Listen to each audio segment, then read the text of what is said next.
Los Caballeros Templarios, legendarios monjes soldados de la Edad Media,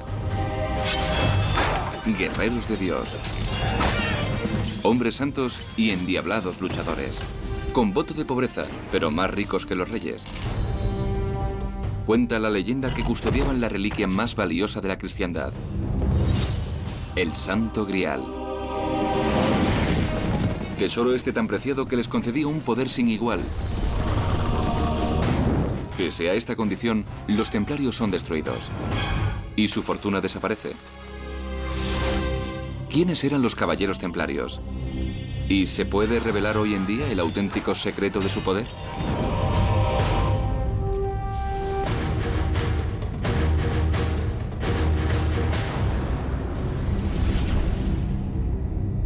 Los Caballeros Templarios. 18 de marzo, año 1314 después de Cristo. Uno de los hombres más poderosos de Europa, Jacques de Molay, está a punto de ser ejecutado. Los cargos que se le imputan: culto al diablo, sodomía y chantaje económico. De Molay es uno de los 69 hombres quemados vivos por orden del rey Felipe IV de Francia. Los condenados pertenecen a una de las hermandades más misteriosas de la historia: los Caballeros Templarios. En la Edad Media, estos guerreros son temidos, ricos y poderosos. Pero en 1307, ese reinado llega a su fin.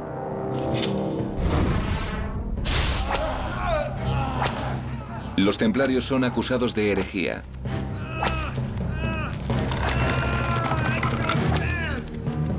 Sometidos a intensos interrogatorios, se derrumban y confiesan.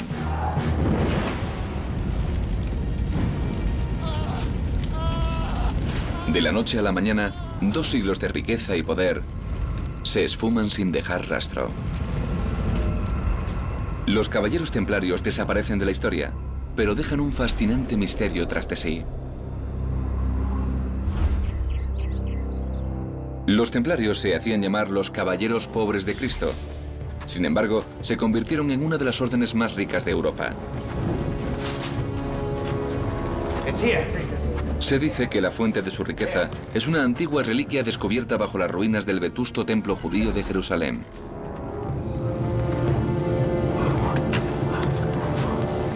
Y su destino ha sido un enigma. Para descubrir el secreto de los templarios, debemos volver sobre sus pasos. Volver hasta sus orígenes, hasta el choque de civilizaciones, llamado las Cruzadas.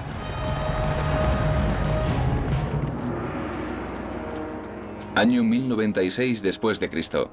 Un ejército de caballeros europeos marcha durante miles de kilómetros hacia la región conocida como Tierra Santa.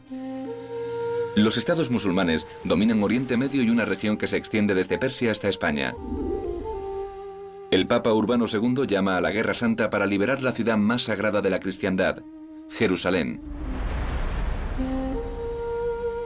Los cruzados tardan casi 3 años en llegar a la Ciudad Santa. A lo largo del camino, las batallas, las enfermedades y el hambre pasan factura. Más de 4.000 caballeros parten para Jerusalén y algo más de 1.000 son los que llegan.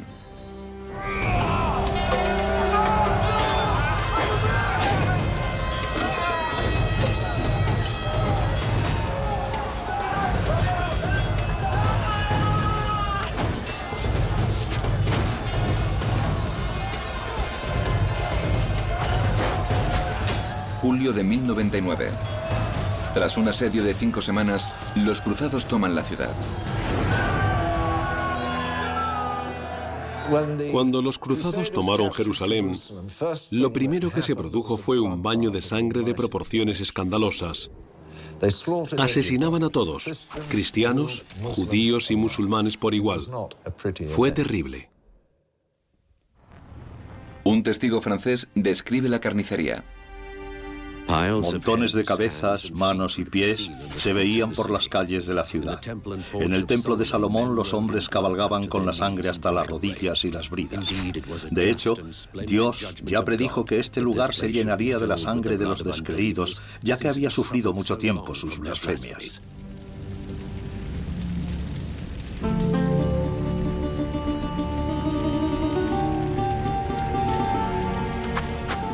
Los cruzados eligen a los gobernadores del nuevo reino de Jerusalén de entre sus propias filas.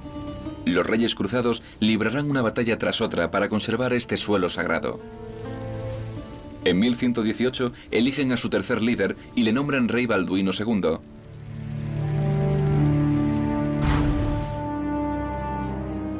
El rey Balduino recibe una oferta de ayuda de un caballero cruzado. Mi señor, el noble francés Hugo de Payen.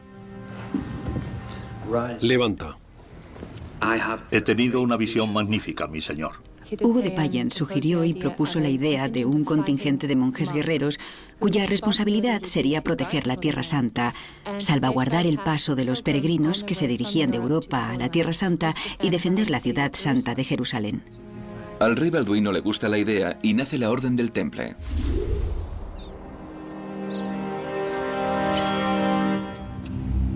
Yo te nombro caballero de la Orden del Temple. Ahora eres un guerrero de Dios. Partiendo de un grupo de 9 caballeros, los templarios llegarán a ser un ejército de miles. Se hacen llamar la Orden de los Caballeros Pobres del Templo de Salomón. Con el tiempo, se les llegará a conocer simplemente como los Caballeros Templarios. No solo son guerreros, además son monjes. Hacen votos de pobreza, obediencia y castidad. Europa nunca ha visto una fuerza semejante. La sola idea de una orden guerrera, una orden militar, era una idea chocante, incluso revolucionaria para la Iglesia.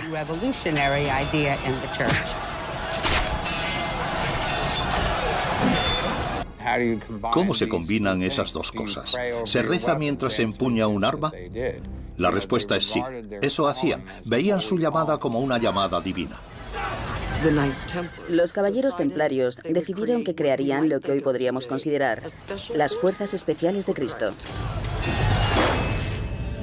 Como monjes medievales, los templarios rezan 7 veces al día. Pero lo que hace diferentes a estos monjes es que se preparan para luchar.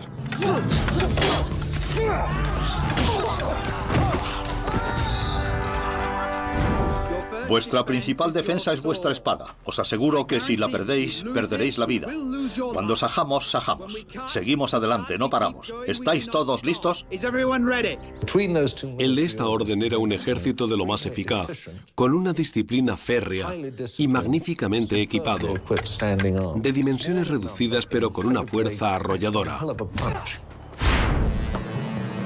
Los templarios aplastan a los musulmanes en el asedio de Ascalón en 1153, la batalla de Montgisar en 1177,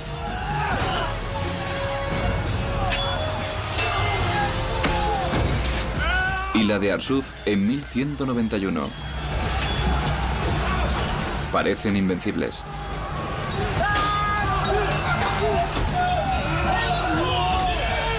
Los templarios luchan siguiendo normas estrictas. Tienen prohibida la retirada a menos que se les ordene. Y solo si se encuentran en inferioridad numérica de más de 3-1. Los templarios eran distintos de otras secciones de los ejércitos cruzados. Se sabía que nunca rompían filas, nunca huían, nunca desertaban. La cruz roja de los templarios representa el martirio. La muerte en combate es gloriosa. La maniobra táctica clave es la carga en escuadrón. Un pequeño grupo de caballeros ataca de frente en forma de cuña muy apretada. Su objetivo, romper la línea del enemigo y dispersarlo a izquierda y a derecha. La carga es temeraria, aterradora, colosal.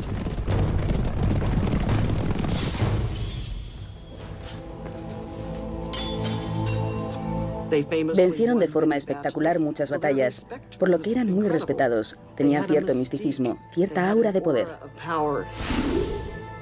Parte de su misticismo procede de su cuartel general. El rey Balduino cede a los caballeros una parte del antiguo templo judío, uno de los lugares más sagrados de la cristiandad. El mismísimo Jesucristo predicó allí una vez. Hemos encontrado algo. Llévanos. Pero es lo que los templarios descubren aquí lo que pudo determinar su destino. Bajo el antiguo templo, cuenta la tradición que los caballeros hacen uno de los descubrimientos más extraordinarios de todos los tiempos.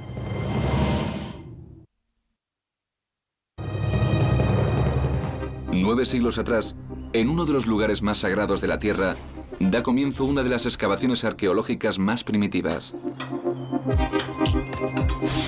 Es el emplazamiento del viejo templo judío en Jerusalén.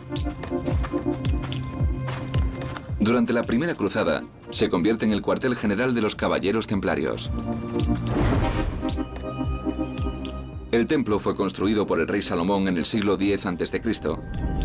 4 siglos más tarde, los babilonios lo destruyeron y los judíos lo reconstruyeron. El templo alojó una vez la sagrada Arca de la Alianza. En una cámara secreta, la más santa entre las santas.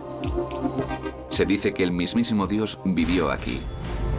Año 70 después de Cristo, la guerra destruye la casa de Dios. Un ejército romano aplasta una rebelión judía. Los romanos queman la ciudad y derriban el templo. En la época de las cruzadas, los musulmanes construyeron una mezquita sobre las ruinas del templo judío, que sigue en pie hoy en día, la Cúpula de la Roca.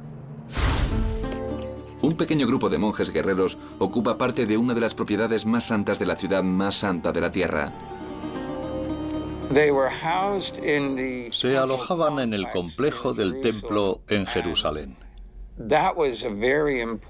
Y eso era un hecho muy importante en cuanto a la importancia que daban a aquella nueva orden, aquel nuevo ideal.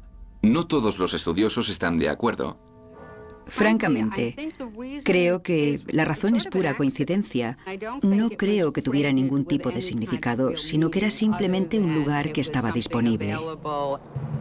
Los estudiosos también cuestionan la misión original de los templarios: proteger a los peregrinos que iban a Tierra Santa.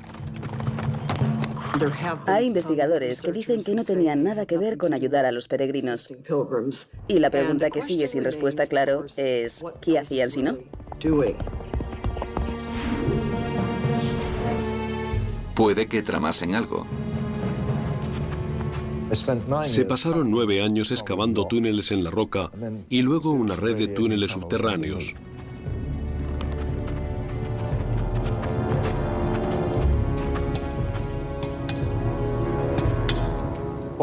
Lo que descubrieron allí debajo ha sido motivo de especulación desde entonces.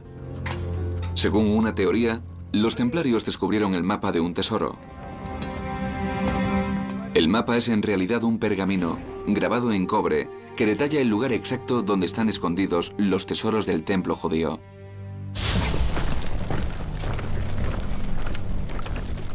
Año 70 después de Cristo. Mientras el ejército romano conquista Jerusalén, los rebeldes judíos esconden los tesoros del templo por toda la Tierra Santa. Para recuperarlos, dejan instrucciones grabadas en cobre para que perduren por siempre. Durante siglos, la mera existencia del pergamino es un misterio. Ya en 1947, un pastor beduino que buscaba una oveja perdida hace un increíble hallazgo: pergaminos antiguos, de hace casi 2000 años, uno de los textos judíos más antiguos jamás encontrados. Los pergaminos del Mar Muerto.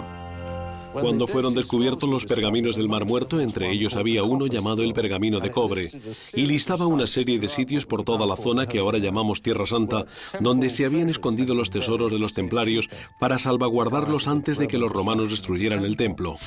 En los años 50, un arqueólogo inglés sigue las pistas grabadas en el pergamino de cobre. No encuentra ningún tesoro judío, pero descubre que una expedición anterior ha descubierto algo igual de fascinante. Sospecha que alguien pueda habérsele adelantado. Espuelas medievales, fragmentos de espadas y una cruz templaria. Objetos relacionados con los caballeros templarios.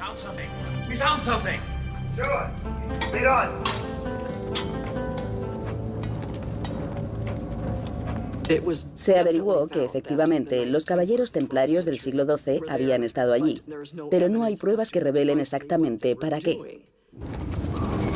Ni lo que encontraron. Aquí. Aquí es. Aquí. Aquí. Cuenta la leyenda que entre las ruinas del templo, el pergamino de cobre les llevó hasta uno de los tesoros más buscados de la cristiandad. El Santo Grial.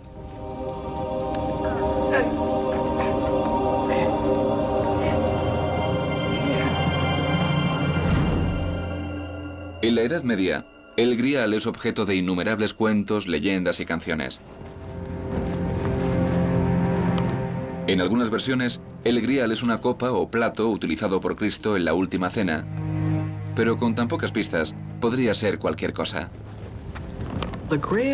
El Grial es un concepto medieval. En estos relatos tiene muchas formas distintas. Puede que buscaran una copa. Otros creen que era una piedra especial caída del cielo. Otro relato relaciona el Grial con la muerte de Jesucristo. La lanza romana que le perforó el costado a Cristo. La otra opción para el tesoro, por así decirlo, que los templarios supuestamente buscaban haciendo túneles, era la cabeza de San Juan Bautista, que también se supone que había sido enterrada allí.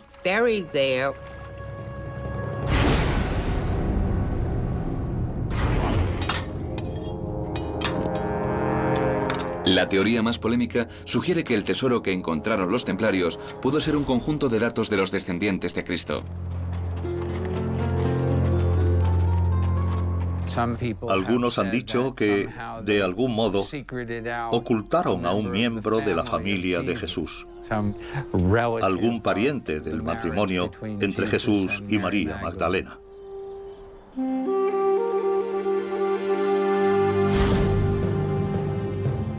Según esta teoría, las palabras que en latín significan Santo Grial, sangreal, son en realidad una traducción errónea de dos palabras distintas, sang real o sangre real. Conforme a esa teoría, Jesús se casó y tuvo hijos. Y esos vástagos eran el secreto del Grial. En todas partes, por supuesto, hay teorías de conspiración que rodean al Grial y que rodean también a Cristo, la historia de que Jesús y María Magdalena se casaron.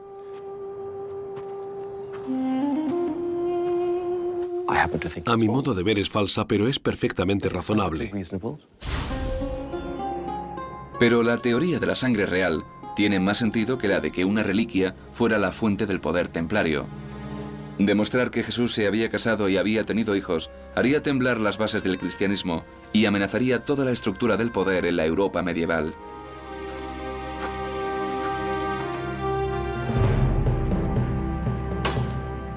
La Iglesia pagaría sin duda el precio que fuera por ocultar esa información, o eso dice la teoría.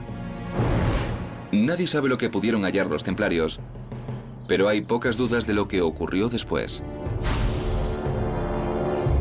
Hugo de Payen, el fundador de los templarios, abandona la Tierra Santa para asistir al Consejo de Troyes en Francia. Nadie sabe qué se debatió allí, solo el resultado. El Papa Honorio II concede a los templarios su bendición. Su sucesor, el Papa Inocencio, les otorga un poder sin precedentes. La Orden del Temple disfruta ahora de inmunidad de las leyes, normas e impuestos de todas las naciones.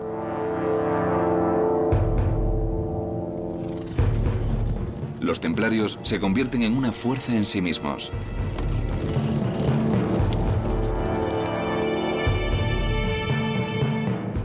El nuevo y misterioso poder de los caballeros da pie a numerosas teorías de conspiración.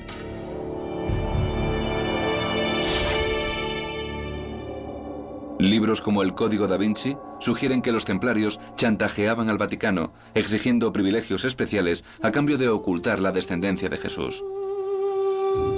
Pero la mayoría de los estudiosos simplemente atribuye su éxito repentino a sus relaciones con Dios. Las pruebas de su influencia económica aún se ven hoy en día.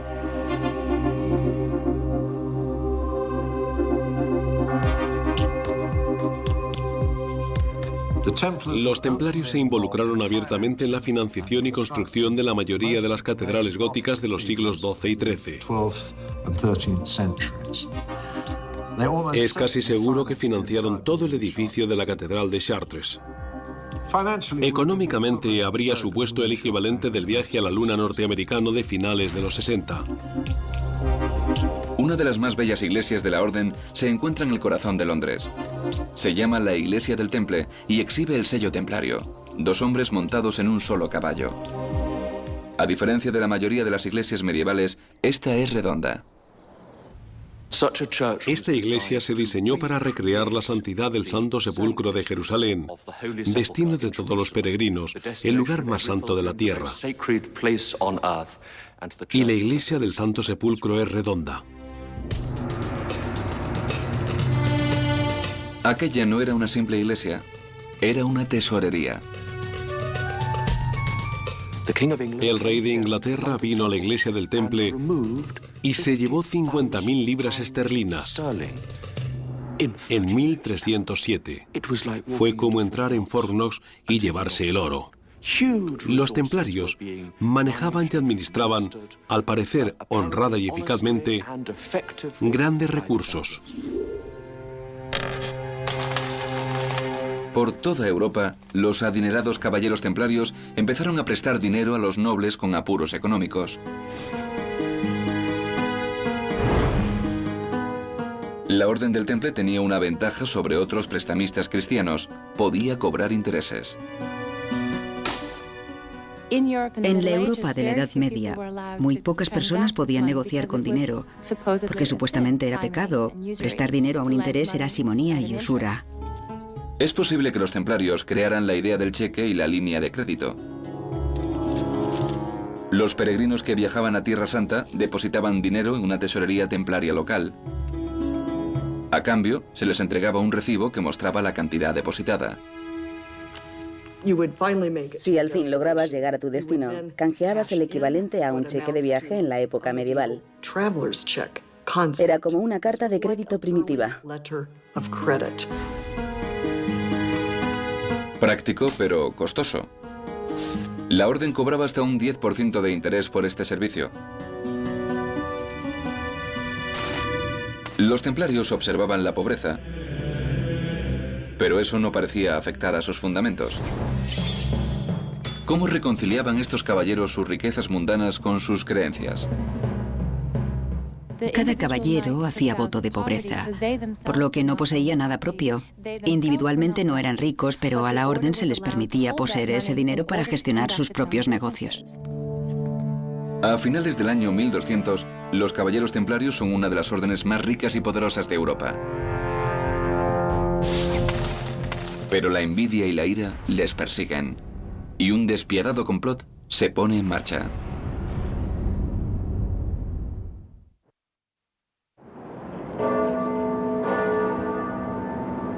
Los caballeros templarios son una de las órdenes más poderosas de Europa, pero se avecinan problemas. Las cruzadas crearon a los templarios, y ahora las cruzadas están a punto de destruir a la Orden del Temple.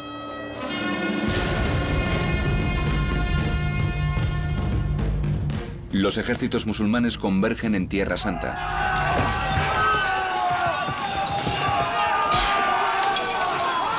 Tras 2 siglos de guerra, los musulmanes están de nuevo unidos bajo los sultanes egipcios. El apoyo a las cruzadas mengua en Europa. Las cruzadas, pasado un tiempo, se hicieron demasiado costosas, tanto en vidas como en recursos, para Europa. Y cada vez era más dudoso que pudieran funcionar a largo plazo.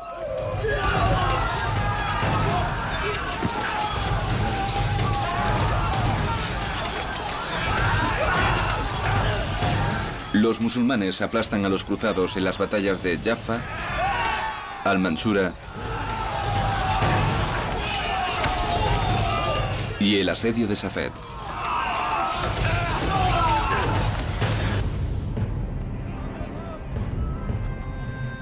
En el año 1290, a los templarios solo les queda un castillo en Tierra Santa. En el asedio de Acre también lo pierden.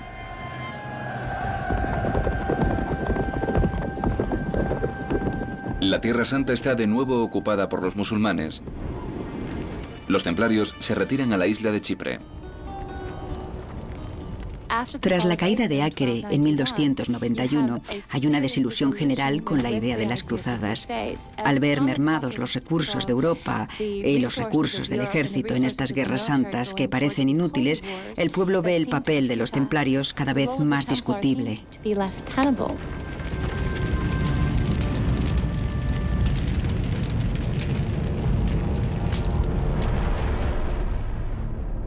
El destino de la orden recae en un nuevo maestre, el noble francés Jacques de Molay.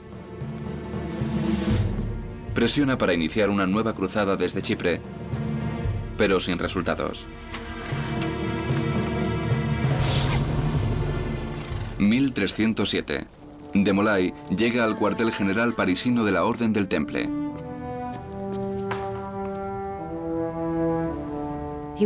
El Papa Clemente V le pidió que fuera a Francia para reevaluar sus finanzas y para hablar de futuras empresas. Y dio la casualidad de que apareció en Francia cuando Felipe IV, Felipe el Hermoso, estaba pasando por un pésimo momento económico. A Felipe se le conoce como el Hermoso por su belleza, pero acumulaba deudas descomunales. Sus guerras contra Inglaterra han empeñado a Francia. Su mayor acreedora no es otra que la Orden del Temple. Y Felipe decide acabar con sus deudas de un solo golpe. Sí, mi señor. Detiene a los templarios y se hace con su dinero. enciérralos en las mazmorras.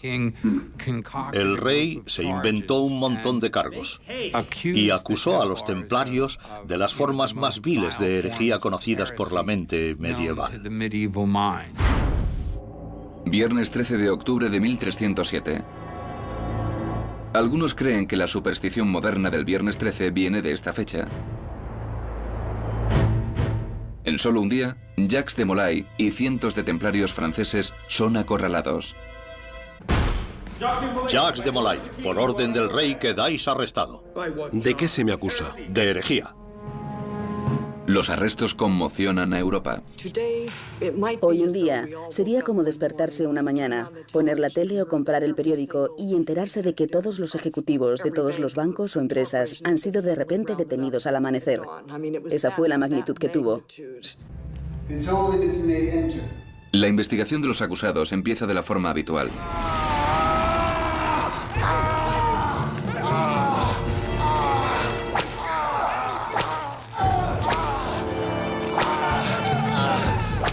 Suplico piedad. Confiesa. La tortura no es la pena por un delito. Es una herramienta para extraer una confesión. La forma de tortura más común era el potro.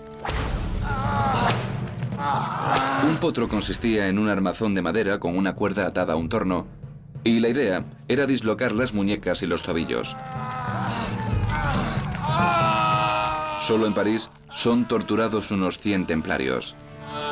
Entre ellos, su gran maestre, Jacques de Molay. Confieso mi pecado de herejía. Se presentaron 127 acusaciones contra los caballeros templarios. Incluían de todo, cosas como negar a Cristo, escupir al crucifijo, defecar sobre la hostia, enseñar el trasero en la Eucaristía o besarse en el trasero durante sus ritos de iniciación.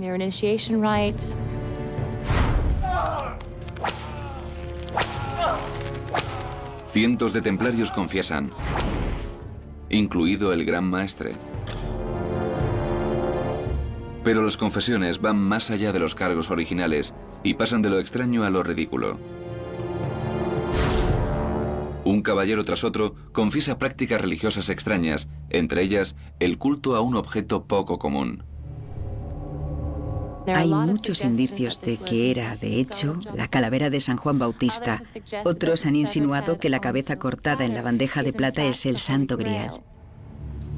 Los relatos se hacen cada vez más extraños mientras los templarios cuentan de forma independiente historias a cual más estrambótica.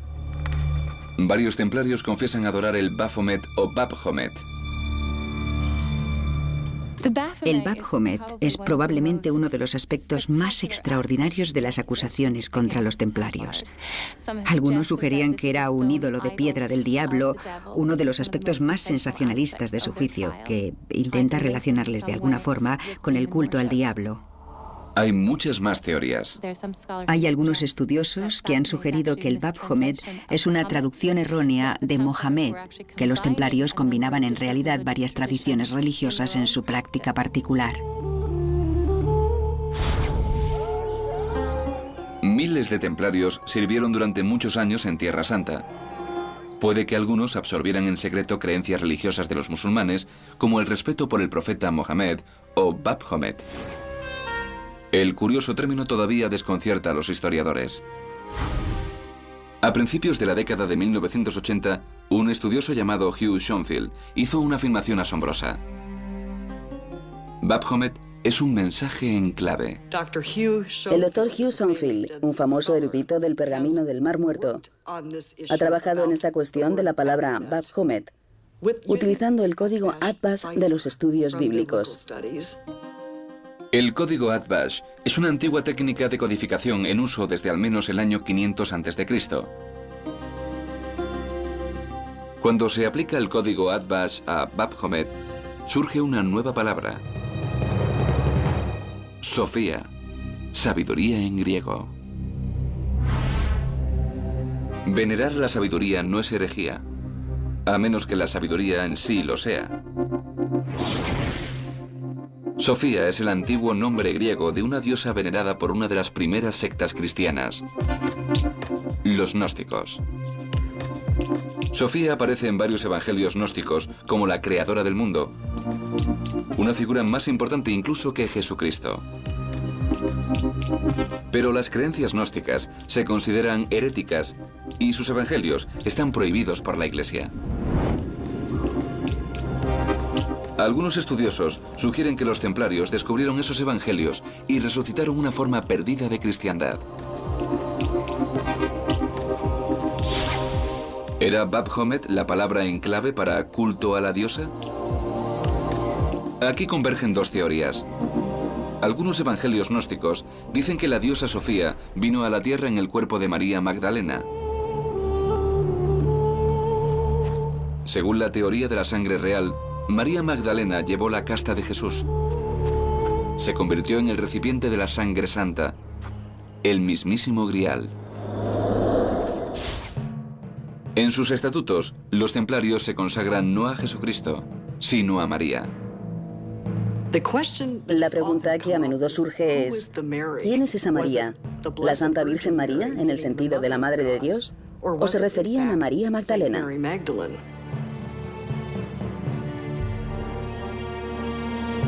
Si los templarios veneraban a María Magdalena equiparándola a Cristo, ese es uno de los peores tipos de herejía. La pregunta sigue en el aire. Los estatutos de la Orden del Temple consagran a María, pero no dicen a cuál, o si era venerada como una diosa. Hay preguntas sin respuesta, sí, pero todavía no hay ninguna prueba documentada de que los caballeros templarios veneraran a María Magdalena. No existe.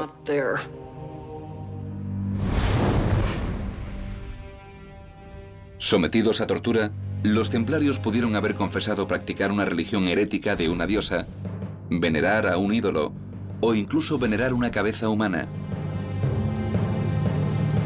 Lo más probable es que los templarios fueran los chivos expiatorios inocentes de un rey que decidió liquidar sus deudas. El rey Felipe exige que los herejes se enfrenten a la justicia. Tengo aquí numerosos testimonios de testigos oculares de actos de herejía con nombres y actos. El Papa accede a regañadientes. En 1314 la Orden del Temple se disuelve de forma oficial.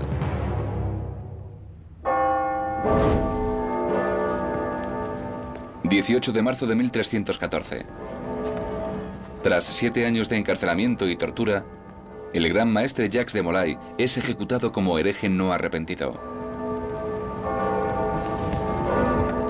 Con su último aliento, se dice que de Molay lanzó una maldición al Papa y al rey. De aquí en un año, os veré a ambos en un tribunal ante Dios. Al año, ambos estaban muertos. Después de 200 años, la Orden del Temple ya no existe. Sus castillos son expropiados y su gran riqueza desaparece misteriosamente. El tesoro templario que el rey Felipe el Hermoso había visto con sus propios ojos cuando sus hombres llegaron allí para tomar posesión de él, había desaparecido. Nadie sabe qué fue de la riqueza de los templarios después de su disolución. Se ha insinuado que 2 grandes carros cargados con el tesoro fueron sacados de París justo antes del arresto final el viernes 13.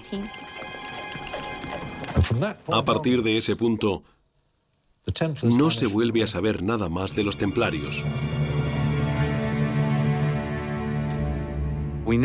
Sabemos que los templarios sobrevivieron, o al menos algunos de ellos. En todos los sitios fueron advertidos, menos en Francia. E incluso en Francia sabemos que algunos templarios escaparon. Una teoría afirma que varios caballeros se escabulleron de París con su tesoro. Hasta la fecha, su paradero sigue sin conocerse. Pero hay una pista.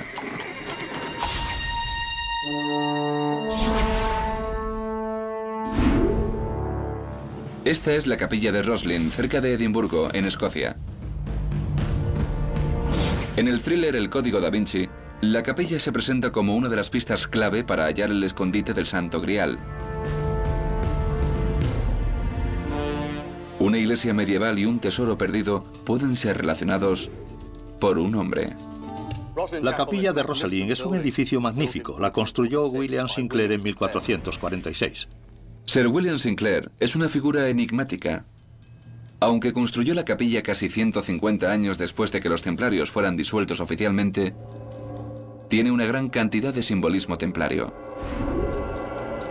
2 jinetes en un solo caballo es un símbolo de los templarios. Aparece en Roslin, como el sello de la orden, el Cordero de Dios sosteniendo una cruz.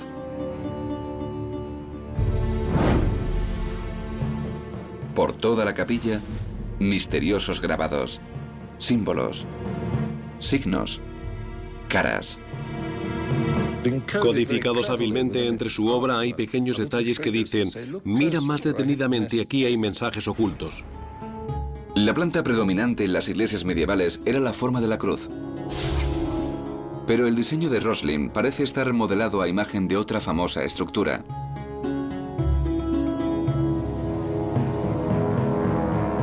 El trazado de la capilla y su arquitectura dan una pista de su inspiración. Con 14 pilares, incluyendo 2 majestuosas columnas en la parte delantera, se asemeja al antiguo templo judío descrito en la Biblia.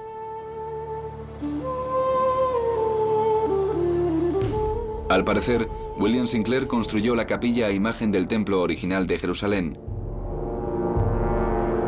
Las ruinas de esta antigua estructura fueron el emplazamiento del primer cuartel general de los caballeros templarios. En el templo de Herodes había 3 pisos por debajo de la planta del templo. Si esta nave del coro es el templo de Herodes, hay que ir un poco más allá y decir que hay 3 pisos por debajo de este. No hay pruebas de ello, no se ha demostrado, no hay constancia. Pero si hasta ahora has podido creer la historia, no es muy difícil dar ese paso más. Más pruebas relacionan la capilla con los templarios. Hay quien ha insinuado que podría haber cámaras selladas o criptas bajo la capilla de Roslin. podrían ocultar uno de los grandes misterios del mundo. El tesoro de los templarios, el Santo Grial, o quizá nada en absoluto. Se ha especulado con todo, desde la cabeza momificada de Cristo hasta el Arca de la Alianza, pasando por los pergaminos del Templo de Jerusalén.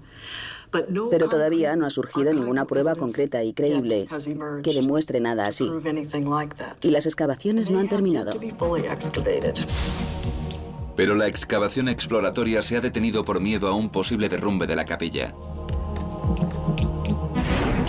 Las cámaras podrían ser simplemente tumbas o podrían albergar un tesoro oculto. La capilla podría ser simplemente una iglesia excéntrica o una réplica del Templo de Jerusalén.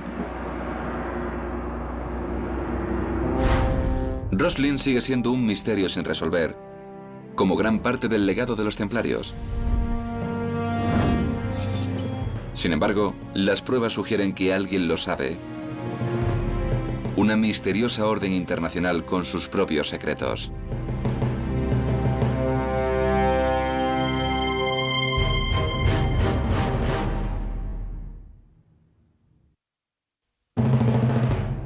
Hay quien afirma que el fabuloso tesoro de la Orden del Temple está esperando a ser desenterrado.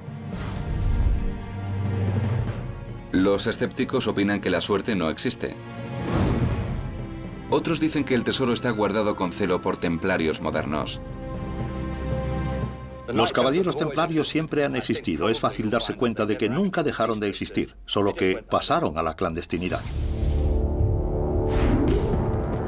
Algunos creen que han perdurado durante siglos en una hermandad tan poderosa como su secreto. Las pistas de su identidad están a la vista de todos en la capilla de Roslin. En la capilla que tengo a mis espaldas hay tallas en los pedestales de las estatuas y las posiciones de las manos son muy significativas. La mano en el pecho o la disposición de los pies, las manos en las rodillas. Todos símbolos de los masones, una de las hermandades más grandes y antiguas del mundo. 14 presidentes norteamericanos han sido masones. Muchos de los padres fundadores, incluido George Washington, eran masones. Los masones mantienen sus rituales en secreto, pero a lo largo de los años se han filtrado ilustraciones y descripciones. Muestran una curiosa semejanza con los caballeros templarios. El lugar donde esa relación se ve con mayor claridad es en los muros de la capilla de Roslin. Una figura que viste la cruz distintiva de un templario sujeta una cuerda atada alrededor del cuello de un hombre con los ojos vendados. Casi idéntica al ritual de iniciación de los masones. Hay más similitudes. Un ritual masón describe la excavación del antiguo templo judío, el primer cuartel general de los caballeros templarios. Templarios y masones están incluso relacionados por sangre. Antes de hacer voto de castidad, el fundador de la Orden del Temple, Hugo de Payen, se había casado con una miembro de la familia Sinclair de Escocia. 300 años más tarde, William Sinclair construyó la capilla de Roslin, y en el siglo XVIII, los Sinclair fueron reconocidos como maestres hereditarios de la masonería escocesa. Algunas agrupaciones de masones utilizan palabras y símbolos templarios en clave. Uno de los rangos más altos en la jerarquía masónica es caballero templario. La agrupación masónica juvenil se llama de Molay, el nombre del último gran maestre de los caballeros templarios. Puede que los masones sean templarios modernos, o puede que todo sea coincidencia. Hay gente que basa las actividades espirituales, sociales y estructurales de sus grupos en estos ideales templarios.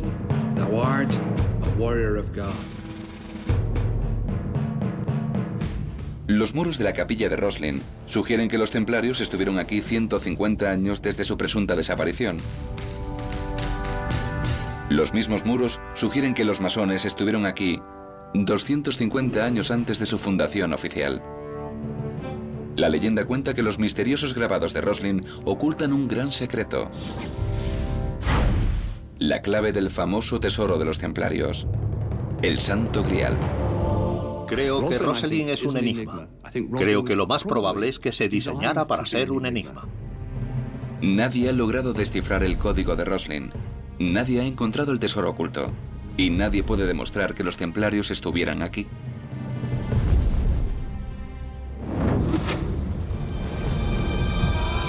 «700 años después de su desaparición, la Orden del Temple sigue siendo un misterio.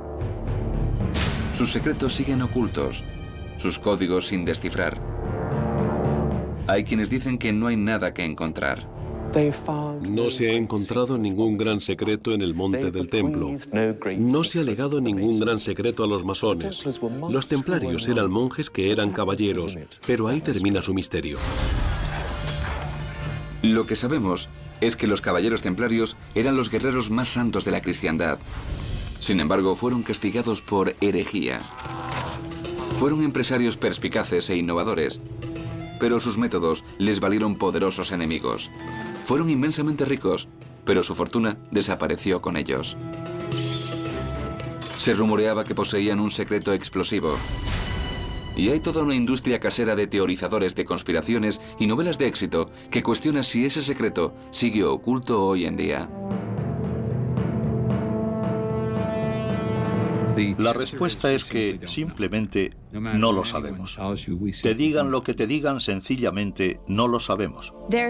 Siempre va a existir el secreto de los templarios, porque se sabe muy poco de su destino, y mientras ese pasado siga rodeado de misterio, siempre habrá secretos que descubrir. Los caballeros templarios tenían un secreto. Hasta ahí sabemos, pero ¿seguiría siendo tan impactante hoy en día? Puede que nunca lo sepamos.